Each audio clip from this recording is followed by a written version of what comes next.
I've come to the realization that Sparkle might just be good with every single team, right? She's good with follow-up units, she's good with just normal DPSs, and now it turns out that she's actually quite broken in dot teams. And I think it all kind of boils down to the skill points, because not only does she give damage to the entire team, which helps every single character, but the skill points allow for a certain playstyle where you can now use skills pretty much indefinitely, and this whole skill point efficiency of characters with, having to basic in between stuff is almost non-existent.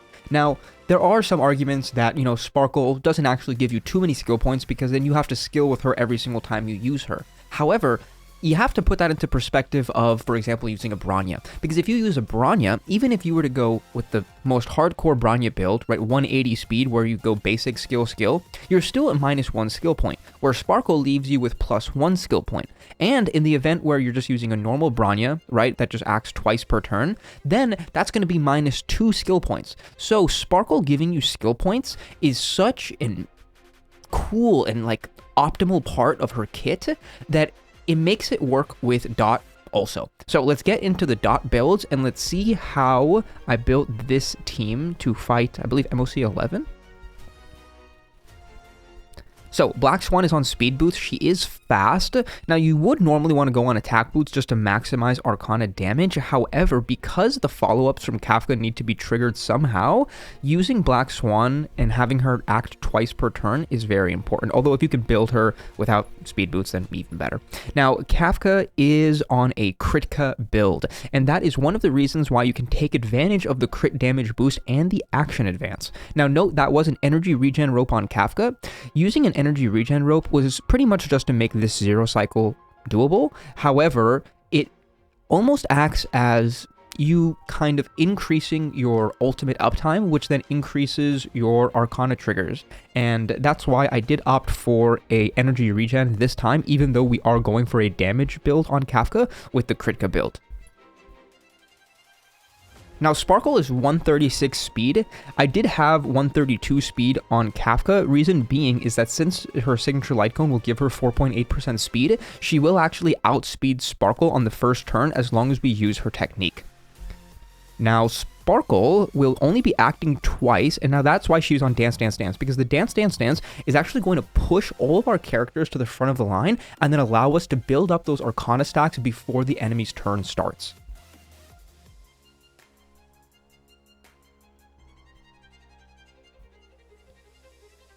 Perfect. Now, Broken Keel was pretty much just, I kind of wanted the extra crit damage to give to Kafka, although maybe using a fleet might be better just to increase your Black Swan damage a little bit. And Ranmei is on a slow build, that way she doesn't run out of her ult the entire fight, and I did go maximum break effect because they're weak to all of our elements this side. We do just want to maximize the amount of damage that Ranmei can do as well. So let's get into the run and see how it goes. Using Black Swan's technique for those Arcana stacks, let's see if we can get lucky and get a couple, and finishing with Kafka's Lightning. That's a pretty good number of stacks, I must say. Pretty good. Now we are going to apply defense, shred, and also build up Arcana a little bit more. And we do want to focus on breaking the right enemy first, although it might actually work the other way. This is just the way I decided to go for it. So this is our second action with Kafka, and after Sparkle goes again, we are going to get our third action with Kafka. So not only does the damage boost from Sparkle benefit both Kafka and Black Swan, we can actually squeeze in an extra action with Kafka, which is our trigger for our Arcana, obviously. Boom. Wonderful. Now we do want to make sure we finish off the right enemy because they're not going to have a turn, so they're not going to be taking any dot damage.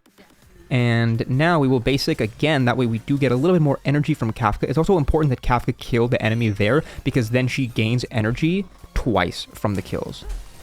Beautiful. So that's a 200k skill. Partially due to Ranmei's break, though. Now, we do have our ults up, which is perfect, so now we are going to be using all 3, and back at 7 skill points. So that's one of the reasons why Sparkle is just good in every single team. I mean, it's just, you can't tell me that some teams aren't good with Sparkle, because skill points is just good across the board. Now, we do want to try to break Sevarog immediately. That way, not only do we take less damage, but also it's going to start taking all of his dot procs. Boosting of Kafka once more. And we do want to trigger a follow-up on the enemy that still has toughness. 153 Arcana proc, that was beautiful. Now we do want to focus on Sevarog, especially because the right enemy essentially will just die to the procs and also from the break. Now, since Black Swan is the only character, we do want a basic. It does actually give more stacks of Arcana on the single target if you use the basic versus the skill, but of course you don't get the extra stack on Sevarog. And now, with Kafka boosted, we are in range for the ult because she's on the energy regen rope, so 75 over 240. And can Kafka finish everything off? I can believe it.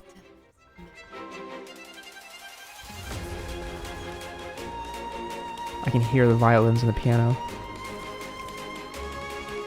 Beautiful, 1%, and the Arcana didn't even need to trigger, so that would have been another 100k damage even if it survived. So that was the run. Please let me know what you guys thought about it and whether you are now going to build Sparkle with pretty much every single team if you've got her. So, like the video, comment, and subscribe. Adios!